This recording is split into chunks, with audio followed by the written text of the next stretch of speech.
Okay, this is the perfect time to show you how I do a credit when this has negative 530.83, this has this, and this is a check that came in. This is the perfect time to show you how I would do this. First of all, of course, I pull up the person's account. I make sure that those items are there. And I also see where in the world did they get that credit from in the first place. They said that they have a credit of 40.88 and a credit of 530.83, and I make sure that that credit is in unapplied documents on their screen. There they are right there.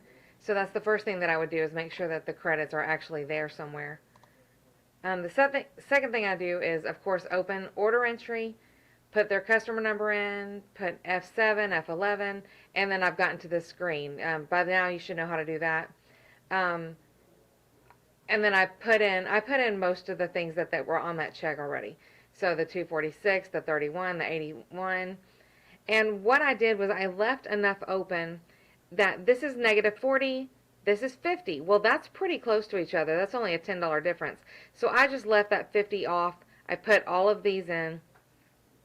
And the same for this one, 530. What's the closest thing I have to 530? 539. You can do it however you want to, but this was just the easier way for me to be able to subtract out an amount from someone's check. So I put in the 501 and the 135 as well. So all of these are gone. Oops. Gone, gone, gone, gone. So all of those are gone. Onto the check already. So I've got 50.49 and 40.88. So the first thing I'm going to do is go back to their ROA, the received on account, which I got from here. Accounts receivable, then received on account. That brought me here, and I typed in their number. I'm going to click the $40.88, and I'm going to apply it to that $50.49. I'm going to make sure that that was the what I, yeah, 50.49. I'm going to apply it, and so I click a check mark here, and I push enter, and that will be paid. I still owe $9.61, so I'm going to go back to order entry. I'm going to put $9.61 in, and here is the difference of, this is why I'm showing this video to begin with. I'm going to put 648494 in the reference. And I'm going to put C for credit. That's my own little secret code. 646704. This lets me know that I am applying that credit and the credit of that to this invoice. And then I'm just going to put that invoice in, because obviously I can't apply it to a credit there, but I'm going to put the invoice in and push enter.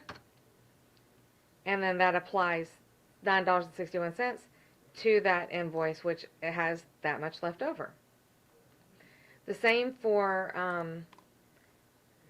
the 539. I'm going to click here. I'm going to click the 530, check mark the 539, and push enter. I'm going to unclick that. Just, I don't know why it seems the right thing to do. 872. I would definitely do that if this credit had been more than this thing I'm doing it for, because I don't want it to necessarily go to that until I'm, anyway, it's pretty much common sense from here on out, but 872 is left on, so I'm going to go back to order entry, type $872, the invoice that I'm doing, plus the credit that I'm applying. Let's see, and that's on the check. The credit that I'm applying is 648.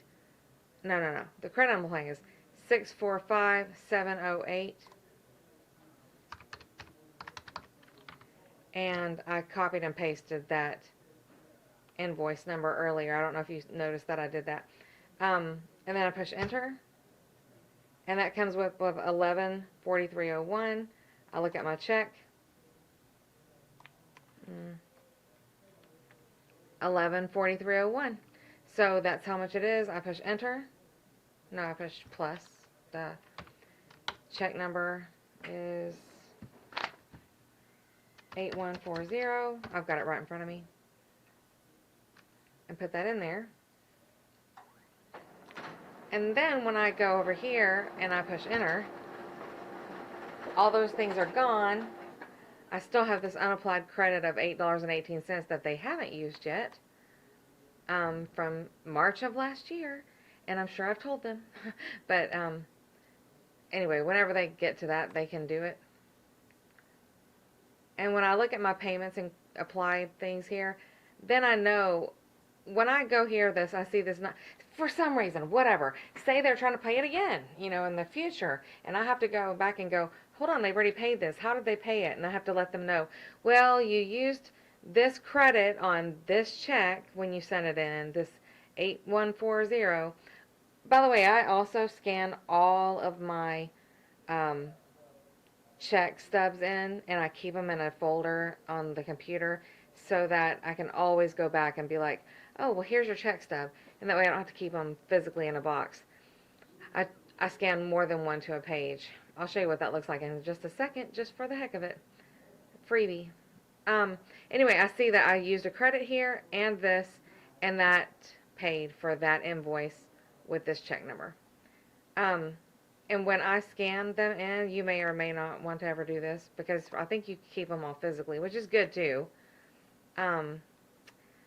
Let's see, I keep them in a folder called check stubs, which is here. Let's see. Okay. The folder's called check stubs, and then I have the year, I have the month. I keep one PDF and one PNG of each one, because when I send them to people, I can't send them, I'm not going to send them multiple people's stuff. And you can't cut up a PDF, but you can cut up a picture. So here's how they look like on the scanner. I only scan the pertinent information. So I overlap them until I have only pertinent. I don't have big spaces of blank check stubs that I scan. This is, I don't know why this has this color. It's not supposed to.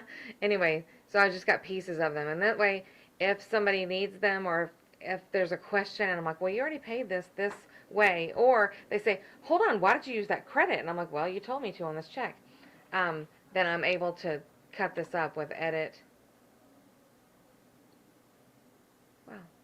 And then I crop it, to whatever I need it to, and I save as a copy of, and I might call it Castlewood check 5108, and that way I still have my original, because if you push save, it's going to save all of this and delete the other one.